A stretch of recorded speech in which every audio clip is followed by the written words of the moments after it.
And I like to start with something funny, so it's not metaphysical, so we're just going to put this to the side, but it's a cute little joke. So a whole group get into heaven, and God says, all right, now I want all the men that really did what the Bible said about the men being head of the household to line up here, and all the men that allowed their wives to control the household to line up here. Well, hundreds of men lined up about their wives running the household, hundreds. And only one man stood up that he ruled the household. He was not ruled, but he was the head of the household. And God said, I am so proud of you, because he said, that's what we said. That's what my commandment was, that you are the head of the household. He said, tell me, who inspired you to come up and be in this line? He said, well, I just did what my wife told me to do. I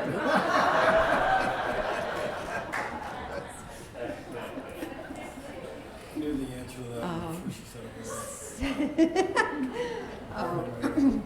So today is our last day of our gratitude month, but it's certainly not the last day of our gratitude, is it? Because gratitude is the key to everything.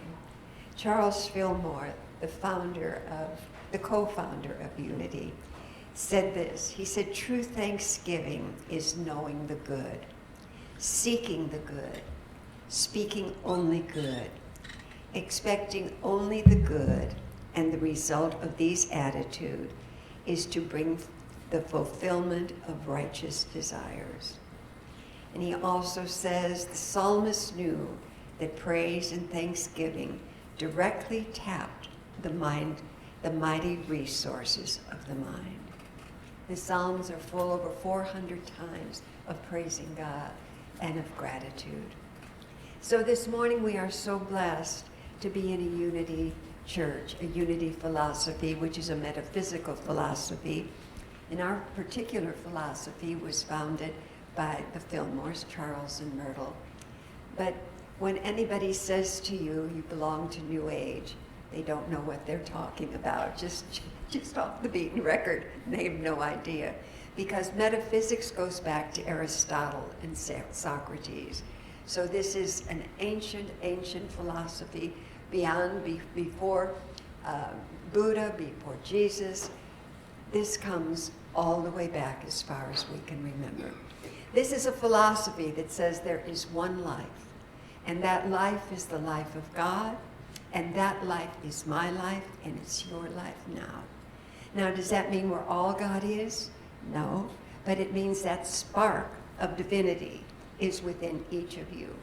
And Charles Fillmore believed in reincarnation. Now that's optional because we're not a dogmatic religion or philosophy or spiritual understanding.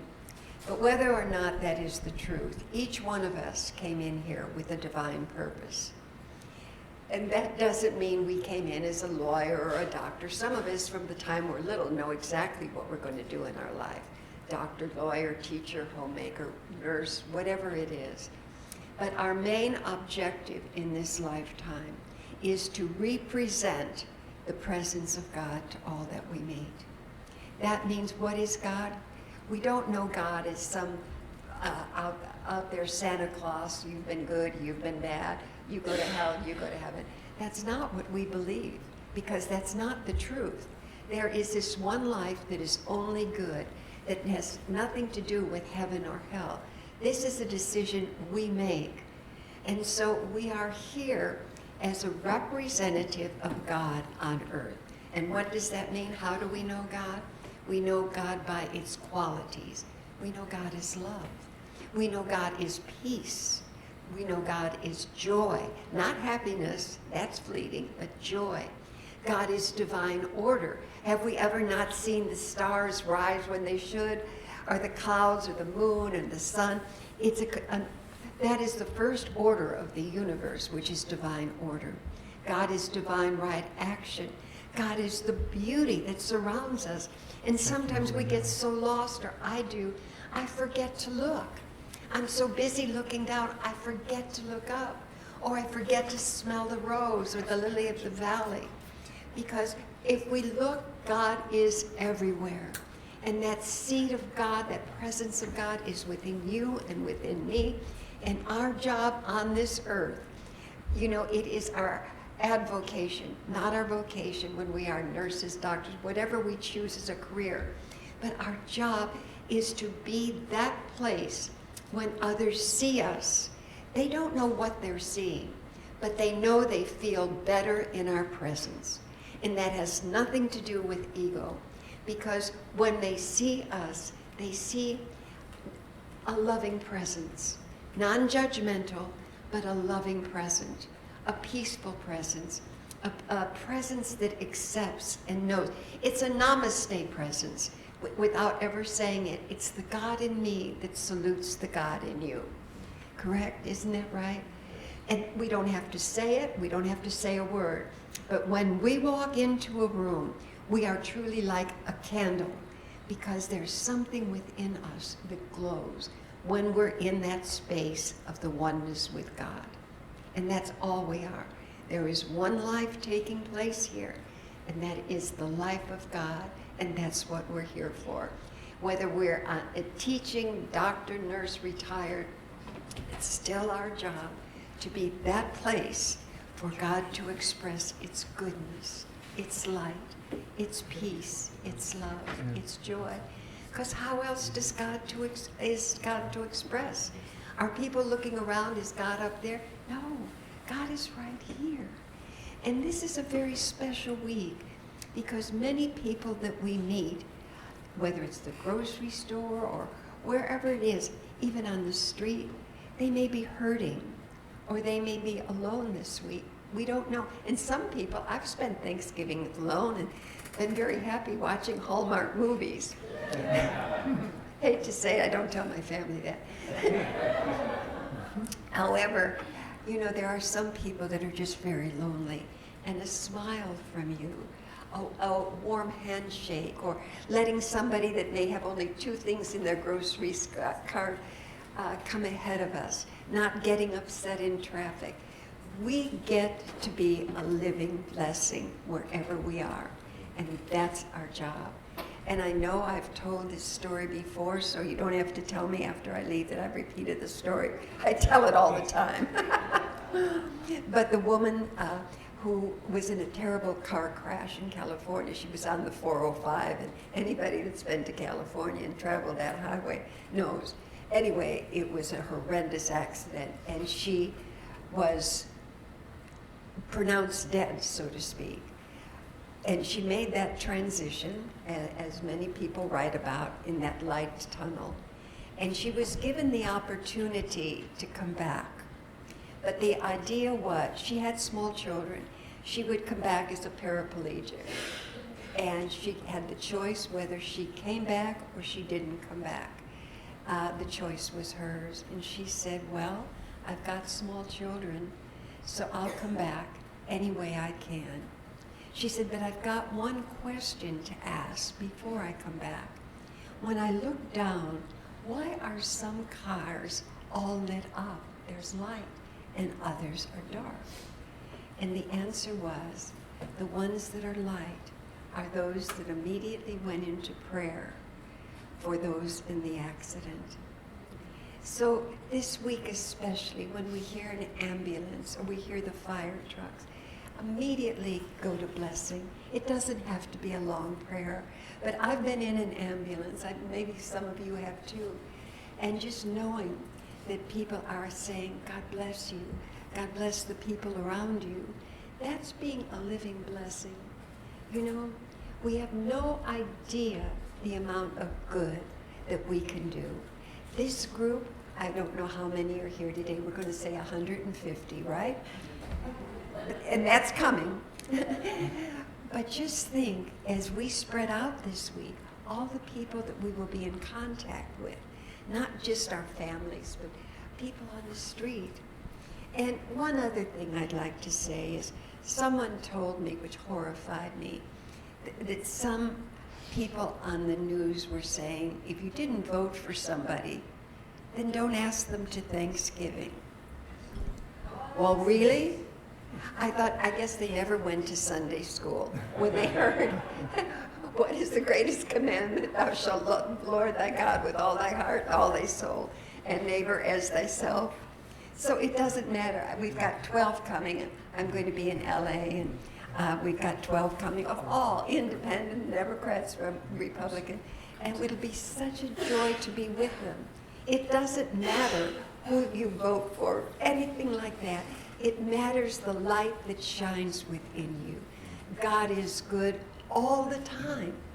You know, on the way here, I was listening to Agape, the choir, and there's a song that they sing, God is in the darkness, God is in the light. Everywhere I go, there is the presence of God. So even if you're in a dark space right now, God is there. And if something is up within our lives, be grateful. Be grateful for it. And I've got 2 stories I want to share with you, and then we've got a beautiful candle lighting service. But Melanie Beattie, I don't know how many of you ever read her. She came to fame with her book, Codependence No More. And she wrote a book early on called Make Miracles in 40 Days. And the story was that she was in recovery, and she married one of the counselors in recovery who ended up being not what she thought he was going to be. They bought this old house. She was pregnant with her second child. She had a little baby about 2 years old, and the house was a disaster. And he had promised they'd fix it up together, but in the meantime, he found another woman who he was out with while she was home with this house. And she would sit night after night thinking how she hated the house. She hated the carpeting. She tried to paint the walls, and all of the paint came down because there was 4 or 5 layers of wallpaper, and the whole thing collapsed on her. She had no furniture. She didn't know where the crib was coming from. They had no money, and the money they had he was spending on somebody else. Night after night, she put the baby to bed, the 4-year-old to bed, and she'd sit on that floor, and she would think how much she hated every part of it. And all of a sudden, one night, and she was so miserable, one night something came to her, and it said, start to overlay the hate with gratitude. Overlay the hate with gratitude. So she started with, I hate the carpeting. No, I'm grateful for this carpeting. And she did that with everything. No, I'm grateful for the walls because they will be beautiful. Another thought would come up. I hate not having money. I'm grateful for the money that is coming. So it's an overlay. Are you with me? It's such a good practice. And the universe has a very special way. I never give a sermon or have a thought that the universe does not pop up with something.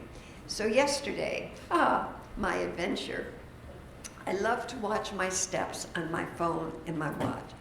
My steps were gone. And I tried and tried, couldn't find them.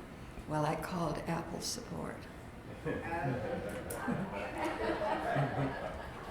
For a simple button I needed to press to put my steps back on. 3.5 hours later. Yep. I'm not kidding you. They had me take everything off my phone, and I kept saying, I want to speak to a supervisor. He said, I am the supervisor. And I said, well, then I want to speak to another supervisor. I was so frustrated. He said, well, then you have to wait in the queue for a good 45 minutes. So this went on, and I got to know him. He was from Canada. He was from Quebec. And by this time, I kept saying, so he got everything up at my Kindle books. I said, I've need my books for my sermon. He said, well, I'm off duty. And he said, I'll call you in the morning. So I'm thinking, and I'm sorry to say this, so forgive me. I thought, I hate Apple support. I did. Oh, and I thought, what is the overlay? I love Apple support. I love being on, and I love this man that's trying to help me. And I just kept overlaying all of the negativity that was going through my mind, that if I had a club, I would have hit him in the head, but it was a good thing he was in Canada. Oh, I was so frustrated. And then my daughter, God bless her, Kelly. She was in Florida, and we have this thing on Life 360 where you can tell where other people are. So obviously they had me take everything off my phone twice. So I went down on Life 360. So she's writing, she said, I know you're in the hospital and you don't want me to know you're in the hospital. This was this morning. She said, why? I said, my phone was down. So it was just one thing after another. But what the lesson for me was, the hate wasn't getting me anywhere, even though that's such a strong word, but that's about where I was. To overlay it with, I'm grateful. I'm grateful. They finally got my steps up. I can take my steps, and I finally said, I don't care about my steps anymore. I don't care. You know, just put my phone back together. I was panicked. My texts were gone. Oh. Anyway, I'm grateful for Apple's support.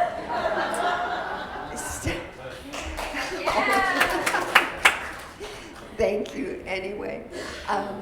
But it was, I just had to completely, if I couldn't have overlaid it, I couldn't have done the sermon on it. So it's overlaying when the negativity comes. What is the positive? What is the positive? So it's the overlay, and it changed her life. All of a sudden, she went by a carpeting store that was going out of business, and she got a carpet for almost nothing. She found a beautiful couch down the alley that somebody was giving away, that her whole life changed. She ended up writing books, but it was moving from this, I hate this, or I don't like this, to I'm grateful. Gratitude is the key to everything. It really is. It opens doors, it opens abundance. And then one more quick story. There is a book called The Gratitude Jar. And this was about a young woman. She was a school counselor who depression was rampant in their families. And she too suffered from depression. And she had a 3-year-old child, and she was expecting another one. And she went into a really deep, dark depression when that 3-year-old was born, postpartum blues. And she worked with doctors. She just could not pull herself out of it. So she started drinking through the day. And then one sleeping pill became 3. And she would wake up in a fog. She was losing contact with the 3-year-old. The house was a mess. And finally, her sister said to her, she said, I've got a counselor I'd love you to talk to. She said, I don't need a counselor. And her sister said, oh, yes, you do. We hate the truth, don't we? There we go, overlay. We love the truth. So anyway, she said, well, I can't afford it. And the sister said, I'll give it to you as a birthday present.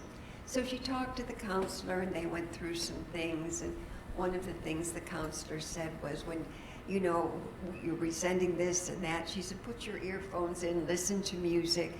She said, you know, make it joyful with songs that you love. Anyway, so this went on, and her life picked up. She listened to the music when she was doing the laundry, and she found a difference. She wasn't drinking as much through the day, and the sleeping pills were cut down. And her sister called and said, that counselor would like to give you an appointment for free. She thinks that she could help you with one more visit. So they got to talking, and so the counselor said, why don't you start a gratitude journal? She said, well, I don't like to journal. So the counselor said, why don't you start a gratitude jar? And she said, I could do that. So in the meantime, she had kind of lost contact with her 3-year-old between her drinking and trying to take care of the baby. So she decorated a jar for herself, and then she went into the 3-year-old, almost 4, and she decorated a jar for him, and she had a little recorder. And she went into his room every night, and she said, we're going to do a gratitude jar. And he was all excited. He said, well, I need mine done with Star Wars. So she decorated his, again, with Star Wars, and then she had hers. And every night she went into his room and what they were grateful for. She would write hers down and put it in her jar, and he would write, not he would write it down, but she would record him so he could go back and listen to what, and he was, grateful for his blanket, grateful for his stuffed toys, and grateful, but his life changed, and her life changed, because all of a sudden she went from the drudgery and the depression that she was in, and it didn't matter, she just couldn't get herself out of this depression, but gratitude changed her life.